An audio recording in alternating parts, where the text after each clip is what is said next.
You know, here comes Ja Rule in his out of tune screaming, the least romantic man, to totally kill the mood here. Is that whole breed of like, I'm going to shout at you, bitch, until you suck my cock. And this is the love song, you know, Mystical, DMX, Yin Yang Twins. I own them all. That is my question. I know Ludacris is going to show up at some point. Are we going to get a different rapper? Is Exhibit going to pimp some rides at some point later on in these films? No, I was surprised it was Ja Rule. I knew Ludacris comes in later. I honestly thought Luda might be in this one. It turned out it was Ja Rule. I love Ja Rule's subplot. I mean, he has a little subplot where he's racing because his girlfriend says, no matter what, you have me. But if you win, you have her too. And he's like, come on, Minaj! Minaj! It was just like one of his songs. I mean, I thought he was going to interrupt Ashanti. Yeah, I mean, this is what he does. He screams about sex. It's charming in its own way. I mean, you're asking me, how do I feel about the scene? I feel like this is where the movie's hitting its stride. This is what the movie I thought I was getting after reading that article. Here's a whole subculture you didn't know about that suddenly turns regular streets into spray-painted race lines where pizza delivery guys are cut off and... That was the director, by the way. Oh, okay. Well, I thought this was cool. I mean, I thought this was a good way to show you that there is a subculture out there that you may not know about doing really radical things. And I guess I'm having fun during the scene before the racing starts. Yeah, I guess I kind of like to see the culture coming together here. And I'm finding a lot of these lines unintentionally funny. Oh my God. You called out the pizza boy. Streets closed, pizza boy. Find another way home. Like, I'm laughing a lot at this film. At the film. I want to stress that, at it, not with it. But yeah, when everyone's coming together, this is the film I thought I was going to get. And then this race starts.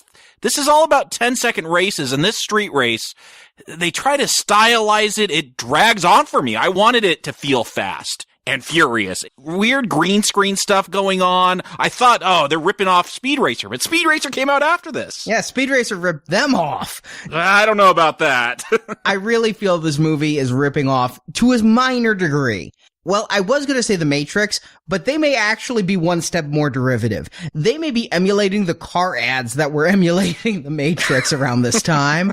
But what I didn't realize in this race, because this race is more than 10 seconds by far, is that what we're supposed to be seeing is a 10-second race from the driver's point of view, where that 10 seconds feels stretched out into an nth degree.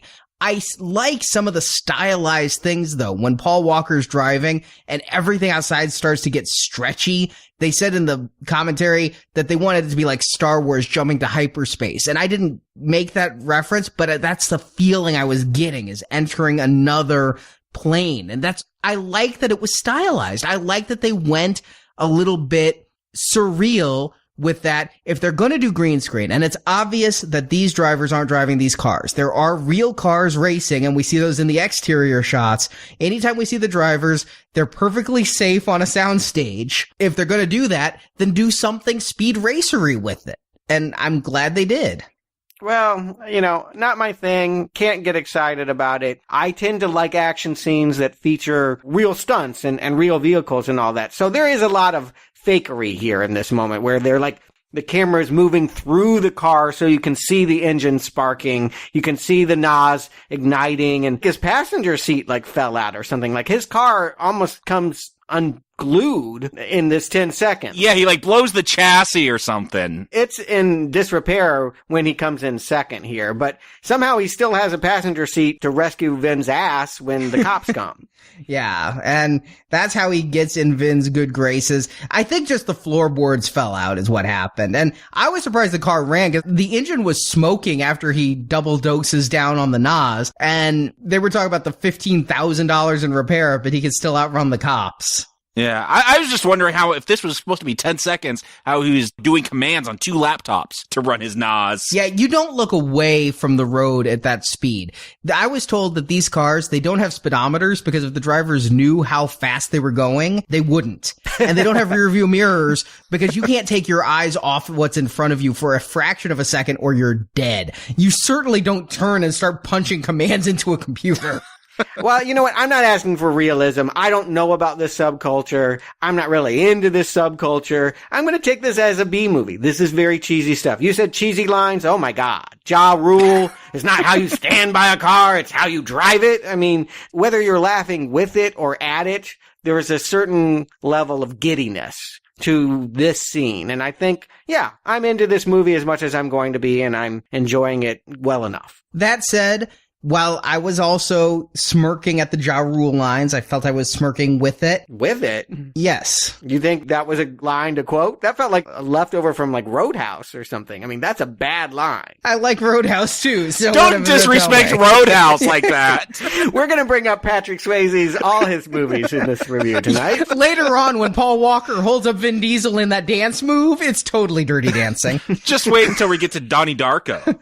But no, at the end of this, when Brian gets out of his car and he's like giddy and he's like, I almost had you. I love Vin Diesel's speech. That is his star-making moment in this film when he's like, you never had me. You never had your car. It doesn't matter if you win by an inch or a mile. I love that speech, and I'm not ironic about it. It's a good speech, and all the people there, the vibe of that scene, it's a cool scene. Really? Huh? And that's what I'm giving Vin Diesel credit for. He takes some really awkward lines and speeches that could be bad, and he delivers them well. Like, he's still able to maintain a tough physique while saying some of these corny lines. Like, I feel like he is a menace throughout this film. As silly as I think a lot of this stuff is, that doesn't go away. He's able to sell that menace. I mean, even in the Riddick films where they didn't really impress me, he was still able to come off as menacing. That's what works for Vin Diesel. Sorry, I can't express any enthusiasm for this performance. I didn't even have an opinion about that speech. I didn't even recognize it as a speech. Oh no, it's honestly the high point of the movie for me that doesn't involve being behind a wheel, is that speech. Wow. Okay.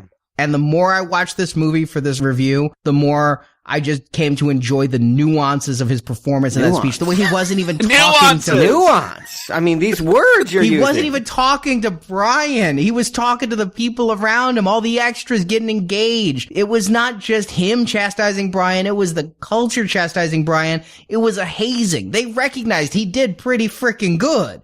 He had a nice car. He was being welcomed into their society, but they had to haze him and give him some crap, too. It's a really good scene that keeps me going for the next half hour of this film, because pretty soon after that, we're introduced to Johnny Tran, who's shooting up the car. Now we're in a police drama.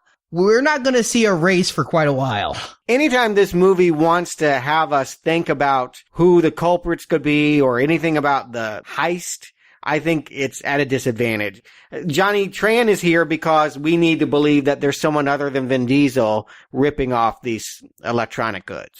And I'm just confused when, like, a triad gang shows up, riding motorcycles and pulling out machine guns and shooting up these cars. Like, I don't even know. I thought it was in a heist film. I was expecting just a car racing film. Now, I don't know if this is Lethal Weapon or what this is. How Hollywood that this came from Asian culture. And, oh, great. Yeah, you Asians can be in this as the villain. Oh. All right. The director did address that, where he said... he made Dragon, where the Asians are the heroes. He didn't feel like Asians had to be typed where you can't make them villains or you have to make them villains. In this case, he was the right actor for the right part, so they decided, all right, let's make the villains Asian. Well, no, understand what I'm saying. This culture, the primary... Oh, no, I understand what you're saying. Yeah. And the director just decided to do colorblind casting. And again, in truth, they went with Paul Walker because... a handsome white guy is more marketable in American movies than an unknown Asian actor who's not doing martial arts. Yeah, I've read the Sony leaks. This is very calculated. Yeah, I agree. It's just kind of unfortunate that we're celebrating a culture that is coming from Asian culture, and they can only stand on the sidelines and fire guns. Well, also keep in mind that while Asians were definitely an influence on this, the documentary I watched that came with the Blu-ray, it was really ex-World War II Army vets who went to California that started drag racing culture. Asians became a major part of that culture, but if you want to take it back to the start of drag racing, it wasn't Asians. It was Asians who really got into the Pimp My Ride, civic kind of racing. Yeah, and that's what I'm referring to, that these are Japanese cars, or they come from Asia. The cars themselves, like I said, not sexy cars, but have been turned into something that can compete with a Ferrari. Yeah, I think that is a credit. I think that's the charm of this movie, is that I had to rethink what I knew about a Honda Civic. Yeah, I walked right out of this movie laughing at the fact that Honda Civics would race like this, and then realizing, shit, you mean I could afford one of these for less than the price of publishing a book? Yeah, then you got to strip everything out of it. Speed bumps, watch out. Yeah, but I mean, even the add-ons, here's the thing, is the engines you can get for $10K. The paint jobs on some of these cars are another $10K. But yeah, this whole bit here, I really do think that scene, it's an extension of the scene where they're having the picnic that would have dealt with them being a family, would have helped quite a bit, because really what we get for the next half an hour is almost a love triangle between Dom and Mia, with Brian as the third point. Is Brian there for Dom? Is Brian there for Mia? Yeah, it's not a romantic love triangle in that way, but... Yeah, bromance versus the romance. Which one is stronger here? Because he really is bonding with Dom to the point that eventually Ted Levine points it out. Are you just trying to fool us, or are you really fooling yourself that you don't think Dom is the criminal here? I think that Brian is so taken by this culture that he is truthfully attracted to Dom's lifestyle. I know we're told that. I don't understand why he's taken by this culture. Like, okay, obviously he's got to be into racing, because this isn't something you just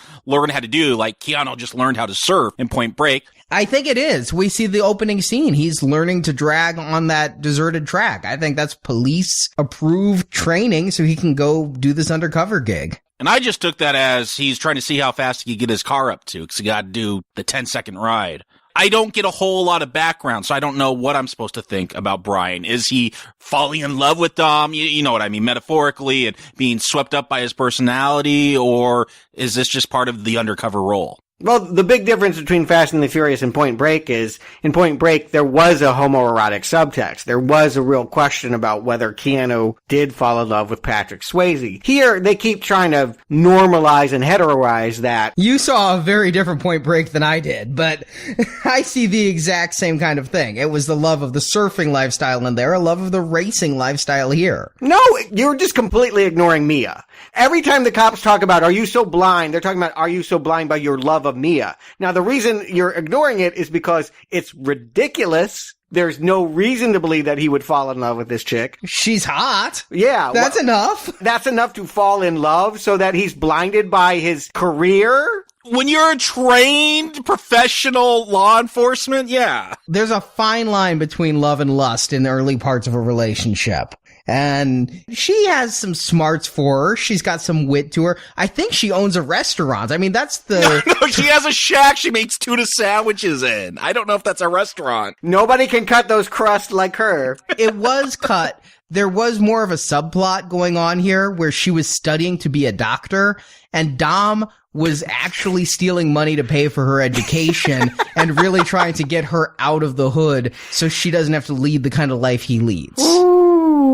They cut all of it. Apparently, that was the right choice. Why doesn't he go to medical school then if he is so against his own lifestyle? Come on. All of this pathos about that he killed someone, he went up and murdered. No, he didn't kill. He just assaulted. There was never a death. He turned the man into, I think... a janitor. Yeah. That has to take the bus to work. That's true. Okay. Yeah, when they showed those photos, though, it looked like coroner photos. But you're right. He just brain damaged the guy. But be that as it may, again, every time they want to make Vin look cool, they have to, no, he's only stealing VCRs. I mean, they just, I don't think it helps him here.